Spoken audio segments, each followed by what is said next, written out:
Out in the middle of nowhere sits a forest of antennae, causing earthquakes and tsunamis, unimaginable chaos and ruin. Or so the conspiracy theory goes. In the second edition of DoomTech, we're looking at the HAARP research facility situated in Alaska, USA. Conspiracy theorists have linked the HAARP project to earthquakes and tsunamis all over the globe. Calamities blamed on HAARP by conspiracy theorists include the Haiti earthquake, which struck on 12th January 2010. The magnitude 7 earthquake killed over 3 lakh people. The Japan earthquake and tsunami of March 2011 have also been linked to HAARP. The magnitude 9 quake killed over 18,000 people. The Chile earthquake and tsunami of February 2010 were also caused by HAARP, according to some accounts. The 8.8 magnitude trembler caused over 500 deaths. A massive landslide in Philippines in 2006 has also been linked to HAARP. It had killed more than 1,000 people. These conspiracy theories are not limited to some sections of the internet.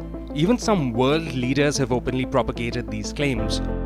In 2010, then President of Iran, Mahmoud Ahmadinejad, said recent floods in Pakistan had been caused by the HAARP project's electromagnetic waves.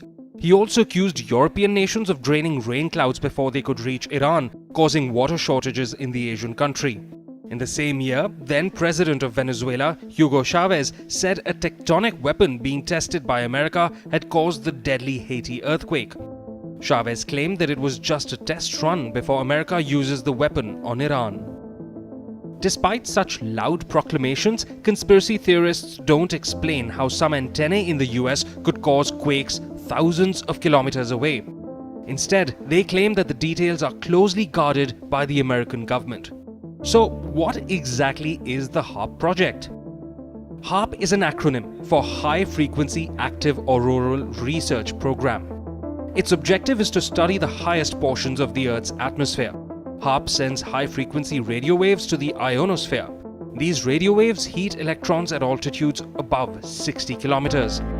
Then, scientists study the resulting perturbations in the ionosphere. The aim is to improve communication and navigation systems. HAARP was managed by the US Air Force and Navy from 1990 to 2014. In 2015, the facility was handed over to University of Alaska Fairbanks. While HAARP has not responded specifically to earthquake claims, it has responded to weather manipulation theories. HAARP scientists have stated that the facility cannot control weather. Earth's weather is produced in the troposphere and stratosphere. HAARP's radio waves don't interact with these lower layers of the atmosphere. Scientists have said that if ionospheric storms caused by the sun can't affect Earth's weather, then HAARP definitely cannot. But this doesn't mean that artificial earthquakes are impossible. There are at least 2 ways that humans can cause earthquakes. The first is fracking or hydraulic fracturing, which is used to extract oil and natural gas. Wastewater produced by fracking is pumped into deep underground wells, and this can cause tremblers. The second way to create a quake is through nuclear explosions. Quakes caused by nuclear blasts are much smaller than the explosion, and not all blasts cause quakes.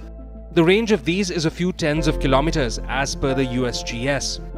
A fabled earthquake machine has also been linked to the enigmatic inventor Nikla Tesla. Some accounts say Tesla built a steam-powered oscillator which was designed to vibrate at various frequencies. The machine reportedly caused violent vibrations in a New York building, causing panic among people in the area who thought it was an earthquake. Tesla wanted to use the machine to transmit electricity via vibrations in the ground.